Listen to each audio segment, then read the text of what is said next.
The corset was being pulled so hard that the girl at its center bit blood from her lip and said nothing. In the half-light of a winter morning at the French court, two women braced their feet against the floorboards and hauled the laces of her stays until the whalebone ribs bent, groaned, and held. Candle smoke moved in the mirrors. Outside, somewhere beyond the velvet curtains and the cold corridors of the Louvre, horses stamped in the courtyard and pages ran with sealed letters. Inside, everything narrowed to the pressure of linen, silk, bone, and breath. The girl was 14, promised into power, and by the time the knot was tied, she would no longer belong quite to herself. The corset did not merely dress her. It instructed her spine, lifted her breasts, flattened what must be flattened, and presented her to dynasties as if her body were a treaty that had to be drafted without error. Long before it became an object of scandal, desire, and argument, the corset began as discipline made visible. In late medieval Europe, women had already been shaped by stiffened bodices and tightly fitted gowns, garments cut with cunning enough to train posture and announce rank. Tailors learned how cloth could command flesh. Lacing, seams, cording, and layered linen turned the torso into a surface that could be edited. But in the 16th century, under the hard glitter of Habsburg and Valois courts, the garment changed character. It became more ambitious. Busks of wood or ivory were slipped down the front, reeds, rope, and then baleen from whales taken in northern waters were pressed into channels. The body was no longer only dressed, it was engineered. From Spain came one severe ideal, a long, smooth, controlled torso above the architecture of court dress. From Venice and Florence came luxury, dye, silk, and merciless attention to silhouette. In workshops that smelled of glue, starch, and damp linen, unnamed women stitched, while noble women stood in fittings beneath cold eyes. A pair of bodies might pass through more hands than a jewel: the seamstress who cut it, the merchant who supplied silk, the sailor who helped bring the baleen across a dangerous sea, the lady's maid who knew exactly how far her mistress could be tightened before she turned faint with rage. Every stitch carried commerce, every lace touched class. Then queens entered the story, and the corset learned how near it could come to power. In portraits of Elizabeth I, bodices gleam like armor, pearls spill across a chest held immovable, the torso rises in a rigid line, magnificent and untouchable. At the English court, the garment beneath those encrusted surfaces was part scaffold, part performance. Courtiers read it instantly. It meant control, virtue, hierarchy, chastity made theatrical. Yet the same object could travel elsewhere and tell another truth. In private rooms in Paris, Milan, Antwerp, a corset might be unlaced with laughter, with relief, with haste. It might be loosened by a lover, cut by a maid, pawned by a widow, altered for a pregnancy no one dared announce. It was never only a symbol. It was a companion to appetite, ambition, and fear. By the 17th century, the corset had become indispensable enough to acquire its own trade. Staymakers emerged as specialists. Apprentices learned how to measure the torso not as nature had made it, but as fashion intended it to appear. Mothers bought stays for daughters while they were still growing. Girls were told to stand straight, sit straight, breathe properly, endure. In England, Samuel Pepys would notice women's bodies and garments with the hungry precision of a man watching society through keyholes, while across Europe aristocratic wardrobes filled with pairs of stays in satin, damask, and stout linen. Some were elegant, some were brutally practical, all of them carried the same promise: shape can be made, corrected, imposed. And because shape could be imposed, the corset moved closer to childhood. In nursery rooms lit by weak morning fires, little stays were laced onto small bodies. Not always cruelly, not always severely, but early enough that habit could enter the bones of a life. A straight back was moral. A lowered gaze was feminine. A waist under command suggested a household under command. The Enlightenment, for all its talk of reason and liberty, did not rescue the corset from this task. Philosophers wrote about nature while dressmakers stitched against it. Even when voices rose in protest, the garment adapted. It was too useful to abandon. It could signify modesty, elegance, maturity, obedience, seduction, and expense, sometimes all in one afternoon. Then came the century in which Europe tried to reinvent itself, and the corset nearly disappeared. Revolution made enemies of excess. In Paris, where silk had once rustled through royal apartments like a permanent season, Wardrobes were raided, jewels hidden, insignia burned. Clothing changed with politics. Under the Directory and then the Empire, waists climbed, fabrics thinned, and the body beneath became suddenly visible in a new way. The old heavily boned stays seemed like relics of a fallen order. Women in high-waisted muslin gowns moved through salons and gardens as if antiquity had returned in pale fabric and bare arms. Napoleon's court, though imperial to the core, preferred another line. For a brief destabilizing interval, the corset loosened its grip. But it did not die. It waited. In back rooms and provincial wardrobes, short stays survived. So did the memory of what a corset could do for posture, for display, for social confidence. Fashion is rarely as revolutionary as it pretends. By the 1820s, the waist began to descend again.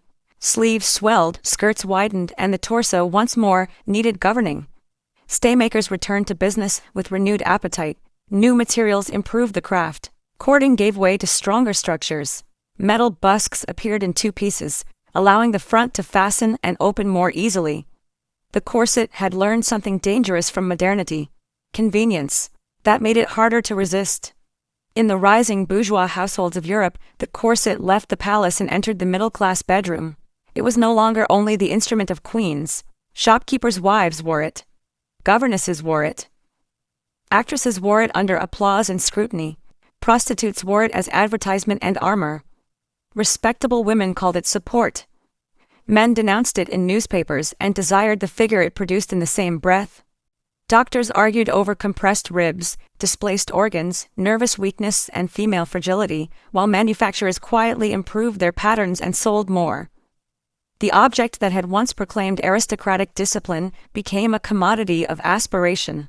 To lace oneself was to join a visual order larger than one's birth. And with industry came multiplication. By the middle decades of the 19th century, whalebone, steel, cotton, and machine stitching fed a growing hunger for shape.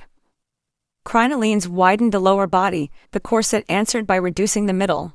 Magazines circulated engravings of ideal figures from London to Vienna. Dressmakers copied Paris. Mothers tightened daughters before dinners, promenades, balls. In imperial apartments, in suburban terraces, in backstage dressing rooms clouded with powder and heat, laces hissed through eyelets. The corset became intimate with every class that could afford one, and ruthless with those who could not quite afford enough. It bruised, supported, corrected, and seduced. It also listened. It heard confessions at mirrors. It heard marriages negotiated. It heard women swear never again, then reach for it at dusk because the world outside still preferred them shaped.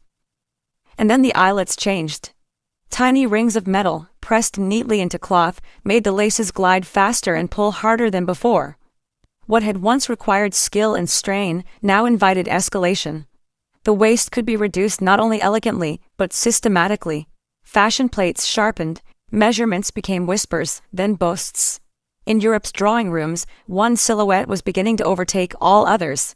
The impossible hourglass, polished, admired, and perilously pursued. The corset, which had spent centuries teaching women how to enter power, was about to become the most contested object in the female wardrobe. And in the years ahead, as steel bit deeper and desire grew more public, it would be accused of something darker than vanity. The first women to feel that new violence were not mannequins in fashion plates, but living bodies in warm rooms with the curtains drawn.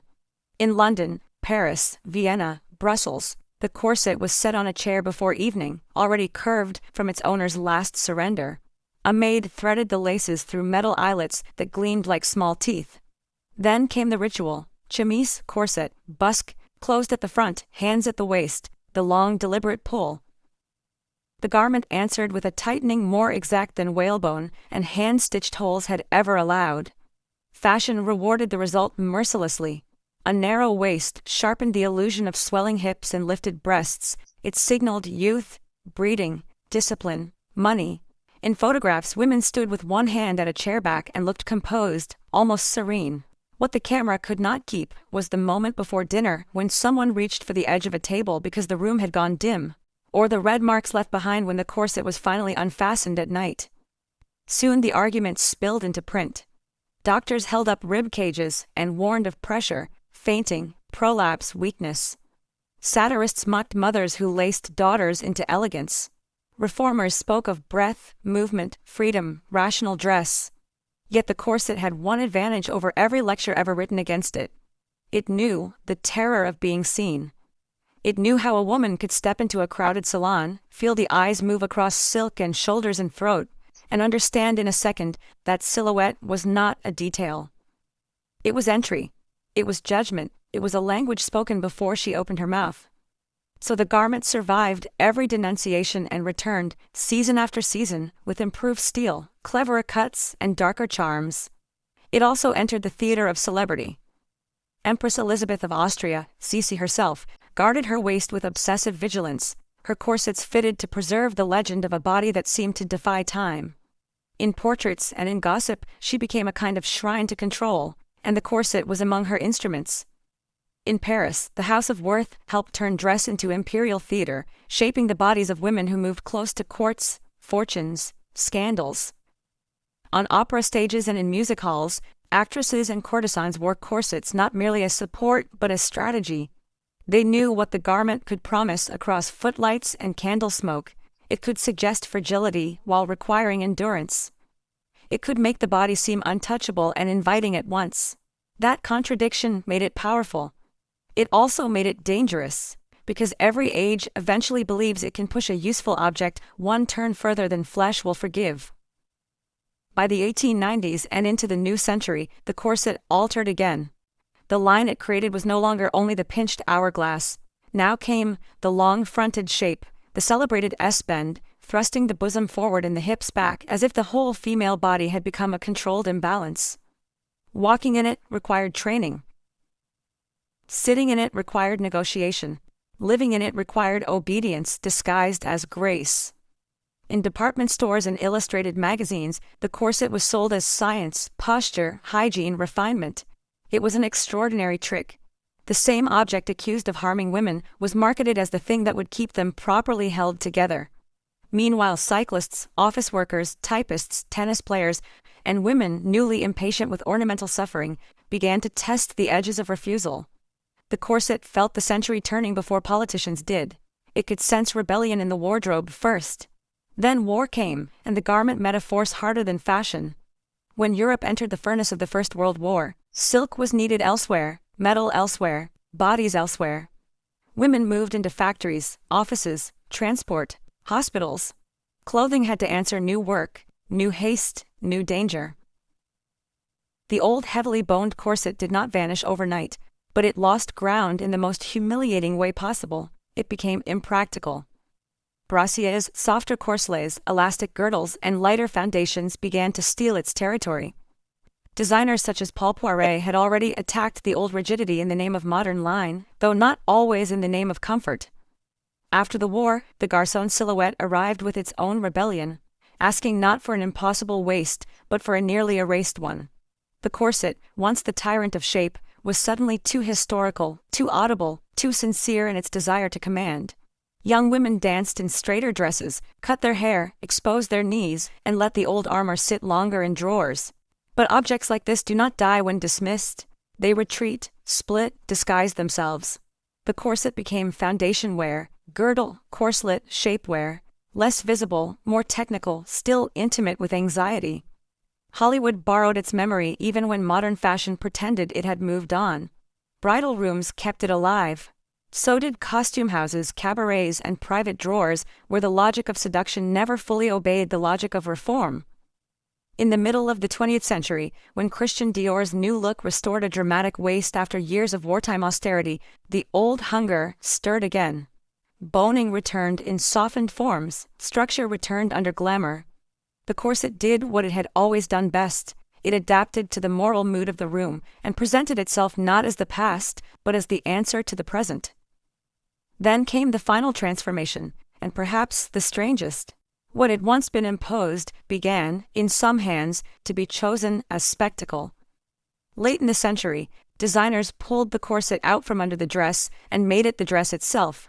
Vivienne Westwood treated it as history electrified, a relic sharpened into provocation.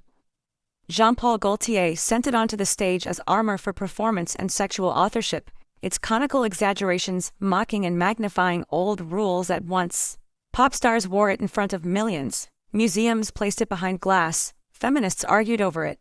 Some saw only the old prison with prettier lighting. Others saw a stolen instrument taken back and used with full awareness. No maid tugging the laces, no mother enforcing the shape, no court demanding obedience. The corset, after centuries of disciplining women for the eyes of others, had entered an age in which the same object could be worn as parody, power, fetish, craft, homage, or defiance. It had become impossible to read with innocence, and yet in the quietest sense it had never changed completely, even now. When a corset is lifted from tissue paper in an atelier or unzipped from a garment bag backstage, it carries all its former rooms inside it. The whale ships, the royal apartments, the nursery fires, the mirrors fogged by breath, the fitting rooms, the opera boxes, the honeymoon trunks, the hospital warnings, the shop windows, the factory floors, the designer runways.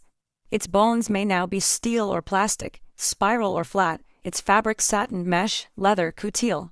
But the old question remains in its seams. What should a body owe to beauty, to desire, to status, to history? No law has settled it. No revolution has buried it.